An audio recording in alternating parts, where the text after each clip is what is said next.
Hello students, आपका मेरे channel smart study में स्वागत है।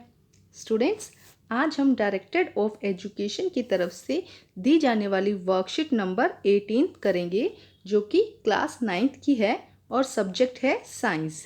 स्टूडेंट, ये वर्कशीट 14 अगस्त 2020 की है। तो आइए करते हैं आज की वर्कशीट। बेटा, वर्कशीट शुरू करने से पहले प्लीज़ मेरे चैनल को सब्सक्राइब कर दीजिए।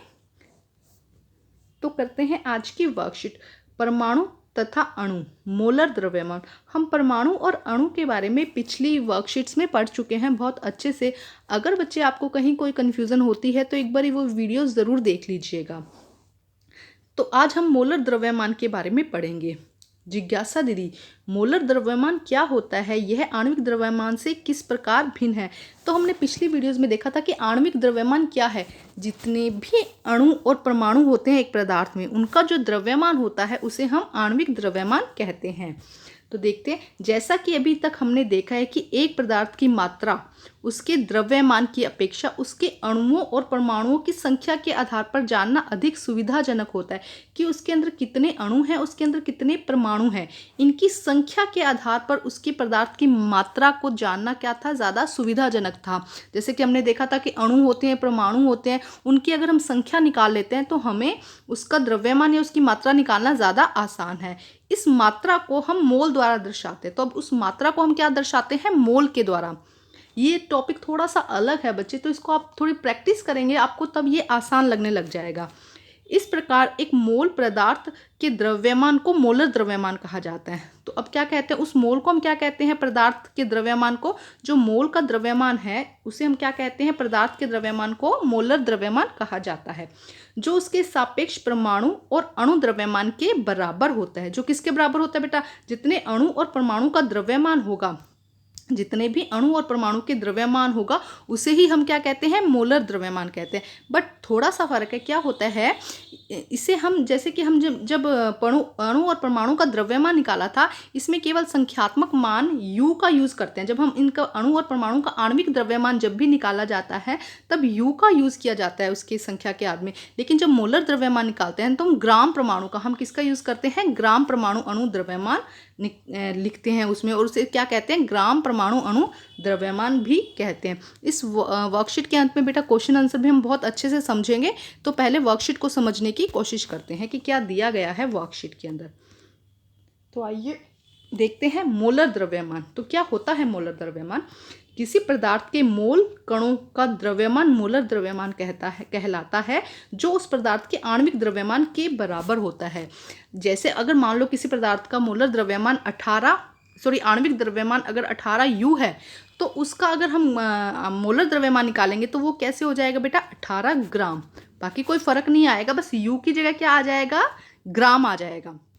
तो यहाँ पे यही कह रहा है कि मोलर द्रव्यमान, जो उसके कण हैं उनका द्रव्यमान मोलर द्रव्यमान कहलाता है, जो कि आणविक द्रव्यमान के बराबर होता है। इसे हम कैपिटल M से प्रदर्शित करते हैं। ठीक है। मोलर द्रव्यमान एक मोल पदार्थों के कण 6.022 × 10⁻23 के द्रव्यमान कणों का आणविक द्रव्यमान ग्राम में। यहाँ पे ये क्या कह रहा है कि अगर एक मोल के कणों का द्रव्यमान कितना है? 6.022 × 10⁻23। तो ये क्या है? ग्राम में। ठीक है, ये आप याद कर लीजिएगा। किसी विशिष्ट पदार्थ के एक मोल में द्रव्यमान निश्चित होते हैं। अगर एक मोल दिया गया है तो उसके अंदर क्या है? द्रव्यमान उसका क्या होगा? निश्चित होगा। उसका द्रव्यमान क्या होगा बेटा? निश्चित होगा। तो देखिए आगे क्या फॉर्मूला दिया गया। अगर आपसे मोलों की संख्या पूछी जाए कि क्या है मोलों की संख्या, तो हम क्या करते हैं? मोलों की संख्या को हम स्मॉल n से प्रदर्शित करते हैं और मोलर द्रव्यमान को हम किससे? कैपिटल M से प्रदर्शित करते हैं। तो अगर मोलों की संख्या निकालनी हो तो हमें क्या होता है? एक द्रव्यमान दिया होता है जिसे हम स्मॉल m से प्रदर्शित करते हैं। तो क्या किया जाता है? Small m divided by capital M। ये न्यूमेरिकल्स बेटा क्वेश्चंस बहुत पूछे जाते हैं आपके एग्जाम्स में भी, तो इनको थोड़ी सी प्रैक्टिस के साथ आप बहुत अच्छे से सीख जाएंगे। तो यहाँ पे ये फॉर्मूला आप याद कर लीजिए कि अगर आपसे मोलों की संख्या पूछी जाए, स्मॉल n पूछा जाए, तो आपको क्या करना है? जो द्रव्यमान दिया गया है उसमें आपको क्या कर देना है? मोलर द्रव्यमान से उसको डिवाइड कर देना है। तो आइए कुछ क्वेश्चन जो एग्जांपल्स आपकी बुक में दिए गए हैं हम पहले वो करते हैं। जल का मोलर द्रव्यमान। जल का फॉर्मूला क्या होता है बेटा? H2O। ठीक है, तो क्या करें, जल का मोलर द्रव्यमान, इसमें देखो पहले हम आणविक द्रव्यमान निकालेंगे। तो जल में H कितना है 2, तो हम क्या करेंगे 2 गुना 1 कर देंगे। और ऑक्सीजन कितना है 1, ऑक्सीजन कितना है 1, तो हम क्या करेंगे यहाँ पे ऑक्सीजन का द्रव्यमान कितना होता है 16U, तो हम क्या कर देंगे 1 गुना 16। ये समझ में आया आपको? देखो यहाँ पे लिखा हुआ है 2 गुना हाइड्रोजन का द्रव्यमान कितना है 1 म्यू, और इसके अलावा 1, क्योंकि ऑक्सीजन कितना है 1 है, 1 गुना 16U। ठीक है, तो कितना हुआ 18U। तो ये क्या हुआ बेटा, ये हुआ जल का आणविक द्रव्यमान 18U। अब हम निकालते हैं जल का मोलर द्रव्यमान। मोलर द्रव्यमान क्या होता है, सेम वही होता है, बट हम U की जगह क्या कर देते हैं, ग्राम लगा देते हैं। तो 18 ग्राम, ये क्या हो गया जल का मोलर द्रव्यमान। अब देखते हैं जल का मोलर द्रव्यमान और 36 ग्राम जल के मोलों की संख्या ज्ञात करनी है। हमें क्या करना है, 36 ग्राम जल के मोलों की संख्या ज्ञात करनी है। तो अभी हमने जल का मोलर द्रव्यमान निकाला है, तो यहाँ पे हमें पता है जल का मोलर द्रव्यमान क्या है, सेम वापस वही निकलेगा। कितना आ जाएगा 18 ग्राम। अब द्रव्यमान कितना दिया गया है 36 ग्राम। द्रव्यमान कितना दिया गया है 36। तो हम ये जो फॉर्मूला था हम इसको पुट करते हैं। हमें क्या निकालनी है, मोलों की संख्या निकालनी है। तो हमें क्या निकालना है, स्मॉल n निकालना है। तो स्मॉल n क्या था, small m divided by capital M। तो ठीक है, यहाँ पे दिया गया द्रव्यमान कितना है 36, ये हटा देती हूँ, दिया गया द्रव्यमान कितना है 36 और मोलर द्रव्यमान कितना है 18। तो मोल की संख्या क्या आ जाएगी 2 मोल। तो 36 जल में मोलों की संख्या कितनी हो जाएगी 2। समझ में आया बेटा? थोड़ी सी प्रैक्टिस करेंगे ना तो आपको समझना आसान हो जाएगा। अब एक और एग्जाम्पल लेते हैं, 88 ग्राम कार्बन डाइऑक्साइड में अणुओं की संख्या निकालो। तो पहले हम क्या करते हैं, आणविक द्रव्यमान निकालेंगे। तो आणविक द्रव्यमान क्या आएगा, देखो CO2 का कार्बन कितना है 1, तो हम किससे मल्टीप्लाई कर देंगे 12 से। ठीक है, प्लस ऑक्सीजन कितना है 2, 2 को किससे मल्टीप्लाई करेंगे 16 से। ठीक है, तो कितना आ जाएगा बेटा 44 म्यू, क्योंकि हमने आणविक द्रव्यमान निकाला ये। अब इसका मोलर द्रव्यमान करेंगे तो हम क्या कर देंगे 44 ग्राम। तो हमने क्या कर दिया, देखो 44 ग्राम क्या कर दिया हमने, ये देखो यहाँ पे इसका मोलर द्रव्यमान निकाला है, कितना हो गया 44 ग्राम। अब दिया गया द्रव्यमान कितना है 88 ग्राम। तो हमें क्या निकालना है, देखो यहाँ पे हमें अणुओं की संख्या निकालनी है। तो देखो क्या दिया गया द्रव्यमान कितना है 88 ग्राम, यहाँ पे दिया गया है आपको देखो 88 ग्राम। तो हम क्या करेंगे 88 ग्राम CO2 में मोलों की संख्या कितनी निकालेंगे, एंड वही वापस दिया small m divided by capital M। तो हमें द्रव्यमान कितना दिया गया है 88 दिया गया है, और हमारे जो अणुओं की संख्या थी या मोलर द्रव्यमान कितना आया था 44। तो कितना हो जाएगा 2 मोल। तो 2 मोल CO2 में अणुओं की संख्या। अब हमें अणुओं की संख्या निकालनी है। अब हमें क्या करना है, अणुओं की संख्या निकालनी है। तो अणुओं की संख्या निकालने के लिए देखो क्या करते हैं, 2 ग्राम हमारे पास में पहले मोल निकाल लिया हमने। तो 2 ग्राम CO2 में अणुओं की संख्या जो यहाँ पे ये दिया गया था, इससे सिर्फ मल्टीप्लाई करना है। तो 2 को 6.022 मल्टीप्लाई 10 की पावर 23 से हम क्या करेंगे मल्टीप्लाई करेंगे। तो कितना आ जाएगा 12.044 इंटू 10 की पावर 23। तो थोड़ा सा बच्चे इसकी प्रैक्टिस करोगे ना तो आपके लिए ये आसान हो जाएगा। तो अब हम करते हैं बेटा इसके क्वेश्चन आंसर जो दिए गए हैं वर्कशीट में। आइए देखते हैं क्या क्वेश्चन आंसर है।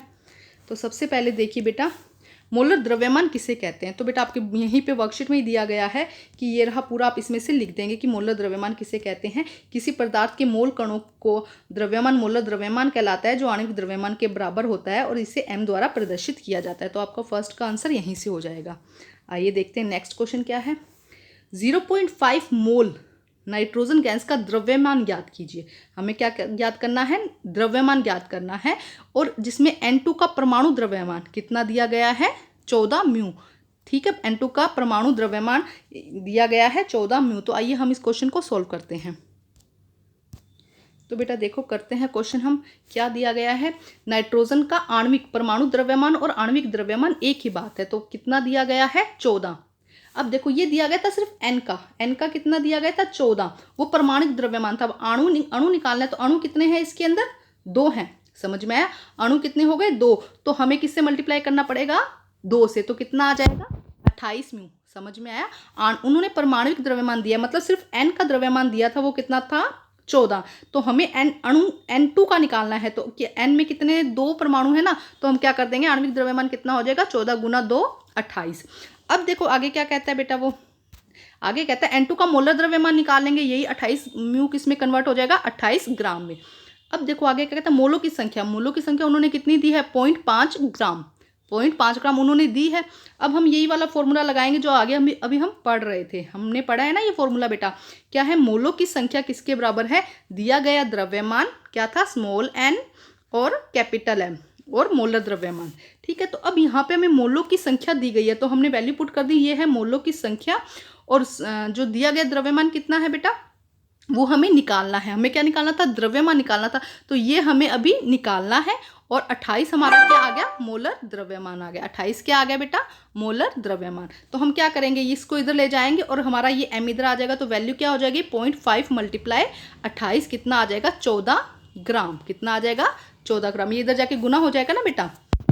तो ये हमारा फर्स्ट क्वेश्चन होता है। आइए अब हम सेकंड क्वेश्चन करते हैं बेटा। क्या कहता है सेकंड क्वेश्चन बेटा, देखो थर्ड क्वेश्चन सॉरी, HCl का मोलर द्रव्यमान ज्ञात कीजिए। HCl का मोलर द्रव्यमान ज्ञात करना है हमें। ठीक है, तो देखो HCl का परमाणु द्रव्यमान कितना, H का परमाणु द्रव्यमान कितना हुआ 1 म्यू और Cl का कितना हुआ 35.5 म्यू। तो अब हम इसका क्या निकालते हैं, मोलर द्रव्यमान। बहुत आसान है बेटा, निकालते हैं, चलिए आइए।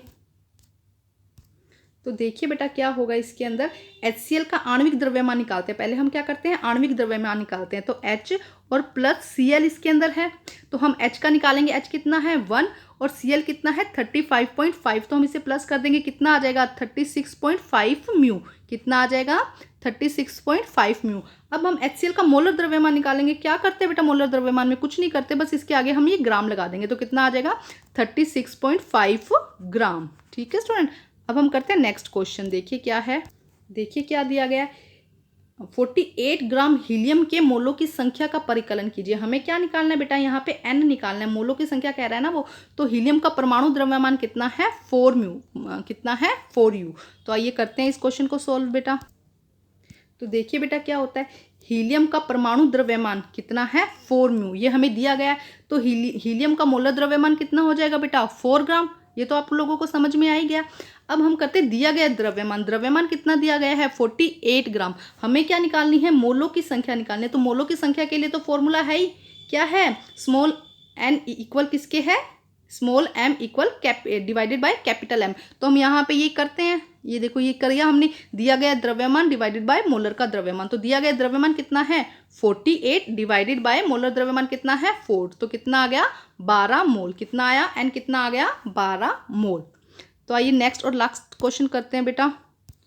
तो लास्ट क्वेश्चन शुरू करने से पहले स्टूडेंट्स प्लीज़ मेरे चैनल को सब्सक्राइब कर दीजिए। C2H6 का मोलर द्रव्यमान परिकलन करना है। हमें सिर्फ क्या करना है, इसका मोलर द्रव्यमान निकालना है। हाइड्रोजन का द्रव्यमान कितना होता है 1u और C का कितना होता है 12। तो आइए क्वेश्चन करते हैं इसको सॉल्व, बहुत ही आसान है बेटा ये।